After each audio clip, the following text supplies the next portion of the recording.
Shiva Shiva Shiva Shiva Shiva Shiva Shiva Shiva Shiva Shiva Shiva.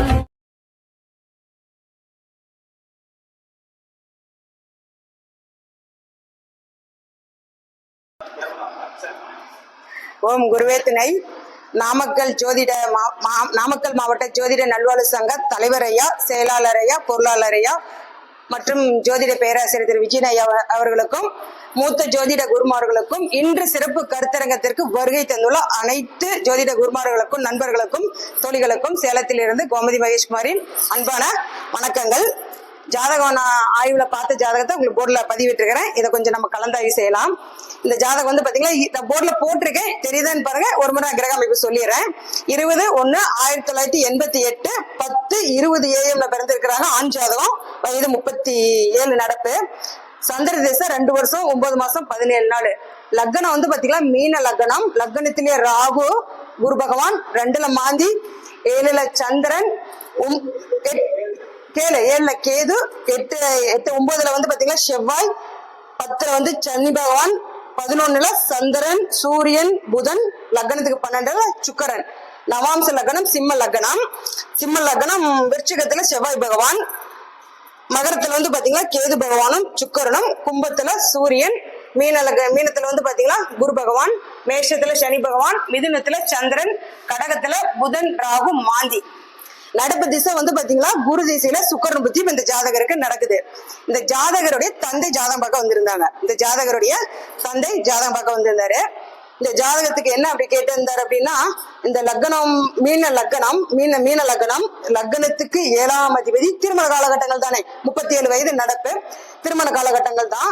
லக்னத்துக்கு 7ஆம் அதிபதி. நான் பார்த்து இந்த ஜாதகருடைய அப்பா வந்திருந்தாரு. அவர் என்ன கேட்டார் அப்படின்னு பாத்தீங்கன்னா, திருமணம் ஆகி திருமண பேச்சு, இந்த ஜாதகருக்கு திருமண பேச்சு எடுத்தாவே அவர் மனம் குழம்பி ரொம்ப மனதளவுல பாதிக்கப்பட்டு ரொம்ப விரக்தியா பேசுறாரு. இல்லைன்னா திருமணம் வேண்டான்னு சொல்றாரு, இல்லைன்னா உறவினர் வீட்டுக்கு அப்படி போய் தங்கிறாரு. திருமணத்தை பத்தி பேச்சு எடுத்தாவே மனசுல ரொம்ப பாதிச்சிடுறாராம். திருமணனாவே ஒரு பதட்டமா இருக்கு, ஒரு பயமா இருக்குது, திருமணம் எனக்கு வேண்டாம் அப்படின்னு சொல்ற மாதிரி சொல்றாருமா.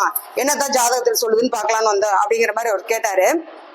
என்ன பாதிப்பு ஜாதக ரீதியா நம்ம பார்த்தோமா, லக்னத்துக்கு 7ஆம் அதிபதி புதன். புதன் வந்து பாத்தீங்களா 11ல இருக்காரு. புதன் என்றது வந்து பாத்தீங்களா சந்திரன் கால். புதன் என்றது வந்து பாத்தீங்களா சந்திரன் கால். புதனுக்கு கடும் பகை வந்து பாத்தீங்களா சந்திரன். புதனுக்கு கடும் பகை சந்திரன். அதுவும் ஒண்ணு, கலத்திரக்காரகன் நீசமாகும் வீடான கன்னியில வந்து பாத்தீங்களா 7ஆம் பாவ தொடர்பு இருந்துச்சுனாவே, எந்த லக்னத்துக்குமே 12 லக்னத்துக்கு கலத்திரக்காரகன் நீசமாகும் வீடான கன்னியில 7ஆம் பாவ தொடர்பு வந்துச்சுன்னா அந்த ஜாதகருக்கு திருமணம் நடப்பது அரிது. திருமணம் அப்படி நடந்தாலுமே திருமண வாழ்க்கையை போராட்டம் தான். அந்த சுக்கரன் நிலை கெட்டதுனால திருமணத்துல ஒரு பாதிப்பை கொடுக்குது. அது ஒண்ணு. சரி, புதன் 7ஆம் அதிபதி புதன் இருக்காரு இல்லையா, புதன் என்றது வந்து பாத்தீங்கன்னா 11ல சந்திரன் சூரியன் இணைவு. சந்திரனும் சூரியனும் சேர்ந்து ஒரு ராசியில எங்க இருந்தாலும் அது அமாவாசை இருட்டு. அந்த பாவம் வந்து ஒளி இல்லாம அந்த கிரகத்துடைய தன்மையை மங்கிடும். அந்த பாவத்துக்கு உண்டான இருட்டை கொடுத்துரும். அங்க 7ஆம் பாவம் சூரியன் சந்திரனுடைய இணைவுல இருக்கிறதுனால, பிளஸ் பாவ கிரகோடைய தொடர்பு இருக்கிறதுனாலையும், அந்த புதனுக்கு கடுமையான சந்திரனுடைய பகை தொடர்பு இருக்கிறதுனாலும் அந்த 11ஆம் பாவ தொடர்பு திருமணத்துல பாதிப்பு கொடுக்கும். 2ஆம் பாவம் நம்ம எடுத்தோமா செவ்வாய் என்றது சனிக்கால். சனி பகவான் யாருக்காலு, சனி பகவான் நம்ம கேது கால். கேது 8ல, கேது திரும்பியும் சூரியன் கால் தான் வாங்குறாரு. சூரியன் சந்திரன் ஆல்ரெடி எல்லாம் கெட்டுடுச்சு. 7ஆம் அதிபதி சூரியனோட அஸ்தங்கம் ஆயிட்டாரு. அதனால இந்த ஜாதகத்துல 2, 7, 11ஆம் பாவம் தன் பலனை இழந்துருச்சு. இவருக்கு எத்தனை திருமணம் செஞ்சாலுமே நிலைக்காது. திருமணம் அப்படின்னாவே ஒரு பயம், பதட்டம், திருமண வாழ்க்கை வேண்டாம் அப்படிங்கிற மாதிரி சொல்றாருமா. சரி, ஜாதகத்துல என்ன இருக்குன்னு நமக்கு பார்க்கலாம் தான் வந்தங்கிற மாதிரி அவருடைய தந்தை கேட்டாரு. திருமணம் இவருக்கு வேணாங்க, விட்டுருங்க. இவருடைய ஏன் அப்படின்னு பார்த்தோமா, ஒரு ஆண் ஜாதகமா இருந்தாலும் பெண் ஜாதகமா இருந்தாலும் புதன் குரு சந்திரன் இது 3 நிலையும் கெடக்கூடாது. இது 3 கெட்டுச்சுனாவே மனசளவுல அங்க பாதிக்கப்பட்டுருவாங்க. குருங்கிறது வந்து பாத்தீங்கன்னா நம்மளுக்கு அறிவுக்காரகன், புதனுங்கிறது வந்து பாத்தீங்கன்னா புத்திக்காரகன், சந்திரங்கிறது மனதுக்காரகன். இந்த 3 கிரகமும் ஆண் பெண் யாருடைய ஜாதகத்திலையும் கெடாம இருக்கணும். கெடாம இருந்தாதான் அறிவு, சிந்தனை, புத்தி, நல்ல அறிவு, ஞானம், என்ன சொல்றாங்க, என்ன சொல்றது எப்படி புரிஞ்சுக்கணும் அப்படிங்கிற அந்த பகுத்தாய்வு திறன் இருக்கும். அதே மாதிரி வந்து பாத்தீங்கன்னா லக்னம் நின்ற நட்சத்திராதிபதி நல்லா இருக்கணும். லக்னாதிபதி நின்ற நட்சத்திர நட்சத்திராதிபதி நல்லா இருக்கணும், ராசி அதிபதி நின்ற நட்சத்திராதிபதி நல்லா இருக்கணும். இது மூணுமே ஒரு ஜாதகத்துல கெட்டுடுச்சு. அதனால மனதளவுல ரொம்ப பதட்டமாகவும் மனதளவு ரொம்ப பாதிக்கப்பட்டுட்டாரு. மனசு வந்து அவருக்கு பாதிக்கப்பட்டுருச்சு. அது ஒண்ணு. லக்னத்துல இருக்கிற குரு பகவான் பாருங்க, குரு நின்றது புதன் கால், குரு நின்றது 7ஆம் அதிபதி தொடர்பு, குரு நின்றது புதன் கால். இங்க குரு வந்து பாத்தீங்கன்னா புதனை மாறிக்குவாரு. ஒரு சுகர்நாடி விதிமுறையில ஒரு கிரகம் எந்த நட்சத்திரத்தில் இருக்கிறதோ அந்த நட்சத்திர அதிபதியாவே மாறிக்கும். அப்ப இந்த லக்னாதிபதி பாத்தீங்கன்னா குரு, குரு நின்றது ரேவதி 4ஆம் பாகம். இங்க ராசியிலும் நீசமாயிடுவாரு, நவாசிலையும் நீசமாயிடுவாரு. அப்ப குருங்கிறது வந்து பாத்தீங்கன்னா மூளை, அறிவு, புத்தி இது எல்லாமே அவருக்கு பாதிச்சிடுச்சு. அதனால ரொம்ப மனதளவுல மனநிலை பாதிக்கப்பட்ட ஜாதகரா இவர் ஆயிட்டாரு அப்படிங்கறது அந்த ஜாதகத்துடைய ஆய்வு.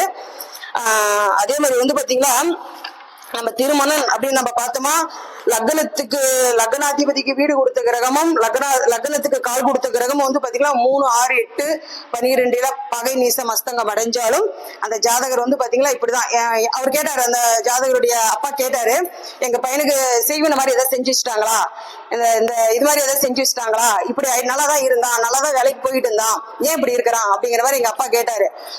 லக்னத்துக்கு வீடு கொடுத்த கிரகமும் லக்னத்துக்கு கால் கொடுத்த கிரகமும் 3, 6, 8, 12 பகை நீசம் அஸ்தங்கம் அடைஞ்சிச்சுன்னா அவங்களோட எண்ணங்கள் சிந்தனைகள் இப்படிதான் இருக்கும். ஏதாவது செய்வன பண்ணியிருப்பாங்களா, பக்கத்து வீட்டுக்காரர் பண்ணியிருப்பாங்களா, நேரம் கெட்டு போச்சா, அங்க பண்ணலாமா பரிகாரம் பண்ணலாமா, இங்க பண்ணலாமா பரிகாரம் பண்ணலாமா தான் எங்களோட எண்ணங்களும் இருக்கும். லக்னத்துக்கு வீடு கொடுத்த கிரகமும் கால் கொடுத்த கிரகமும் கிடக்கூடாது. யாருடைய நட்சத்திரம் யாருடைய ஜாதகத்திலும் கெட்டுச்சுன்னா இந்த பிரச்சனை இருக்கும். அதே மாதிரி பாத்தீங்களா, லக்னத்துக்கு 7 கூடியவர் வந்து பாத்தீங்கன்னா நீசமாகி 7ஆம் அதிபதி நின்ற நட்சத்திராதிபதி நீசமானாலும் திருமண வாழ்க்கை போராட்டம் தான். அந்த லக்னத்துக்கும் 7ஆம் பாவத்துக்கும் பகையான நட்சத்திர தொடர்பு இருக்கக்கூடாது. இருந்துச்சுனாலுமே திருமண வாழ்க்கை போராட்டம் தான். லக்னாதிபதிக்கு வீடு கொடுத்த கிரகமும் கால் கொடுத்த கிரகமும் கேந்திரம் திரிகோணத்தில் ஆட்சி உச்ச நட்பு பெற்று லக்ன குரு பார்க்கணும், இல்லைன்னா லக்ன சுபர்கள் பார்த்துச்சுன்னா இளமையில் திருமணம். 2, 7, 11ஆம் பாவங்கள் திசா புத்திகள்லாம் தொடர்பு பெற்றுச்சுன்னா இளமையில் திருமணம் நடந்துடும்.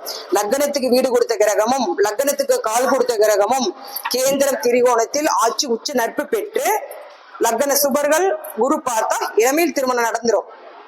பெண்ணா ஒரு 21 வயது 22 வயது அந்த காலகட்டம் முடிஞ்சிடும். ஆணுக்கும் அந்த காலகட்டத்துல திருமணம் முடிஞ்சிடும் அப்படிங்கிறது என்னுடைய கருத்து.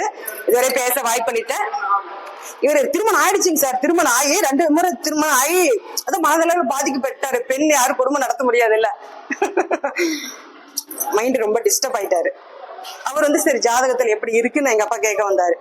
எனக்கு தோணுது இதுதான். எங்களுக்கு ஐயா சொல்லி கொடுத்தது வந்து மெயினா வந்து நான் குருவும் புதனும் சந்திரனும் தான் எடுத்துக்கிட்டேன். மனதளவுல பாதிக்கப்பட்டிருக்கிறாங்க அப்படிங்கிறத எடுத்துக்கிட்டேன். இதுவரை எனக்கு பேச வாய்ப்பளித்த சங்க தலைவர் ஐயா அவர்களுக்கு மிக்க நன்றி.